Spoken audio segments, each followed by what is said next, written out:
عليكم ورحمة الله وبركاته. أهلا بيكم في قناة مواهب ثورات مع وليد حسين. النهارده فيديو جديد عن أسباب الرزعة مع الأولاني أو مع الدي أو مع المرشدين. لو أنت أول مرة تتفرج معانا على القناة ما تنساش تعمل لايك واشتراك في القناة وتفعل زر الجرس. لو حسيت فعلا الفيديو فادك اعمل لنا لايك.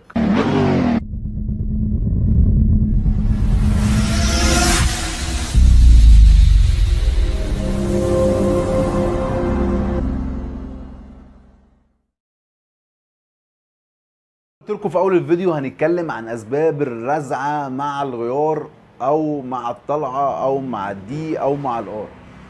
وطبعا ناس كتير قوي بتشتكي من القصه دي، بتبقى مش عارفه تحل المشكله دي ازاي، وناس كتير جات لي يعني بسبب العيب ده. وطبعا قلت لكم قبل كده بسبب العيب ده بيبقى 4 حاجات: لا كبالين داخلي، لا كبالين خارجي، لا قواعد فتيس، لا كورونا فتيس.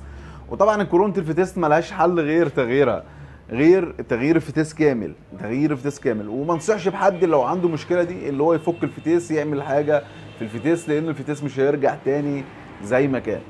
دي اول حاجه. تاني حاجه طب انا يعني اعرف بقى الاربع حاجات دول ازاي، واعرف المشكله ازاي في الاربع حاجات. اول حاجه ببتدي بقواعد الموتور او قواعد الفتيس. زي ما انتم شايفين كده، لو لقيت قاعده بالشكل ده عندي، لو لقيت قاعده بالشكل ده مقطوعه بالشكل ده، طبعا هي مش هتبقى قاعده، مش هتطلع من مكانها كده، هي هتبقى راكبه زي ما هي راكبه، بس هتكشف عليها هتلاقي بقى القاعده سنه مرحله، سنه كده مرحله، سنه كده، وهتبان القطع، هيبان في القاعده. لو لقيت اي قاعده من القواعد الفتيس فيهم اي مشكله، دي تعمل معاك رزعه في الاولاني او الدي او المرشدين. يبقى انا كده عرفت دي، ودي اول حاجه بكشف عليها لان دي بتبان بالعين من غير ما احل اي حاجه. دي اول حاجه. تاني حاجه ببص عليها هي الصلايب، الكبالن الداخليه او الكوبلن الداخلي. لو انا عندي مشكله في الكوبلن الداخلي زي ما انتم شايفين كده، الكوبلن الداخلي بيبقى عباره عن كوبلن كاس زي كده وصلايب بالشكل ده، والصليبه بالشكل ده، في الصليبه 3 جلب او 3 بليات بيركبوا بالشكل ده، او 3 ظروفه. والثلاث ظروفه دول بيباتوا ليهم كل ظرف ليه بيت جوه الكاسه بتاعت الكوبلن. زي ما انتم شايفين هنا عندي في الصليبه دي عندي فيه ظرف فارق من الظروفه دي، اللي هو الظرف الكبير ده. والظرف الكبير ده طبعا هو وقع مني دلوقتي، مش عارف اجيبه فين، راح فين. بس انا هوصف لكم الرزعه ممكن تحصل من تحصل ازاي.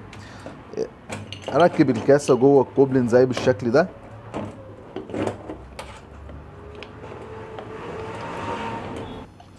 زي ما انتم شايفين كده.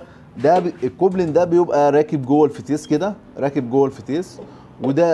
ده انا ركبت لكم كوبلن خارجي، الكوبلن داخل تاني على الصليبه علشان اقدر اوصف لكم الحركه بتاعت الكوبلن. اول حاجه ايه اللي بيحصل لما انت بتيجي تدي الدي او بتيجي تدي المرشدين؟ اول حاجه بياخد الامر من الفتيس هو الكوبلن الداخلي، وبعد كده يدي الامر الكوبلن الداخلي يدي الامر للصليبه، والصليبه تدي الامر للاكس، والاكس يدي الامر للكوبلن الخارجي، والكوبلن الخارجي يدي الامر للعجله تتحرك. يعني كذا حاجه مشتركه ببعض علشان العجله تتحرك، العجل يبتدي يتحرك والعربيه تطلع. فاي بوش من الحاجات دي كلها، لو عندي بوش عندي بوش في الكورونا، هيبتدي الكاسه دي نفسها هتبوش جوه الكورونا تعمل معايا صوت. لو عندي بوش في الكاسه نفسها والصليبه عندي فيها مشكله تعمل بردك معايا رزعه. لو عندي مشكله في الصليبه نفسها بالشكل ده هيعمل معايا رزعه. لو عندي بوش في الكوبلن الخارجي البلي بتاعه خفيف، ممكن يبقى عندي بوش في الكوبلن الخارجي وما بيعملش معايا طقطقه في الملفات. انا عربيتي فيها نفس القصه دي، عربيتي فيها رزعه في الغيار، وعيبها الكوبلن الخارجي مبوش، البلي بتاعه مكانه مبوش. طب بصوا زي ما انتم شايفين كده، شايفين الحركه طبعا بتاعه الكوبلن عامله ازاي.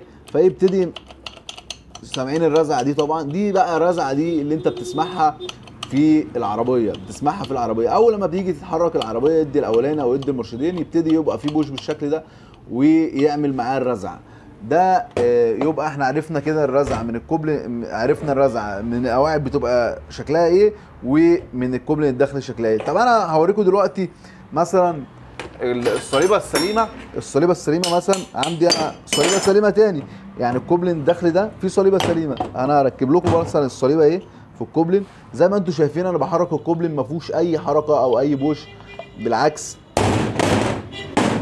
بالعكس الكوبلين محكوم ما فيهوش اي حركه. ليه؟ لان الثلاث ظروفها راكبين كويس، مش فارقين من مكانهم، ما فيهمش واحده فارقه زي دي. وعندك الكوبلين الخارجي بقى، لو الكوبلين الخارجي ممكن يكونش معاه، ما يكونش بيطقطق معاه في الملفات، بس اللي بواش بس مطرح الشبكه بتاعته مبوشه، فعامله معايا بوش في الطلعه. عقبال ما بيدي الامر للعظمه، الشبكه تدي الامر للعظمه تعمل معايا صوت رزعه. هوريكم برضه الكوبلين الخارجي ممكن يبقى فيه نفس المشكله دي.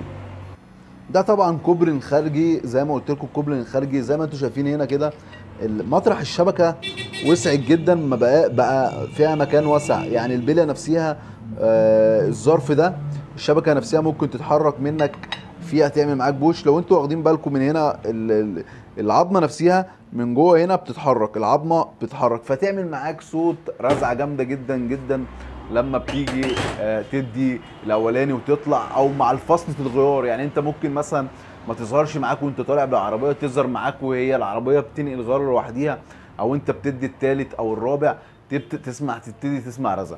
طب انا لو ما عنديش بقى مشكله في الثلاث حاجات دول اللي هي قواعد الفتيس، وما عنديش مشكله في الكبالين الداخلي او الكبالين الخارجي، لازم اتاكد ان انا كده هتاكد مليون في الميه ان انا عندي مشكله في كرونه الفتيس.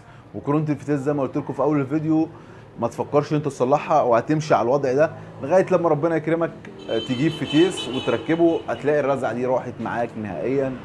وده فيديو عن اسباب الرزعه في الطلعه او في الغيار او في المرشدين. شكرا لكم في قناه مبصرات معلش تفسير.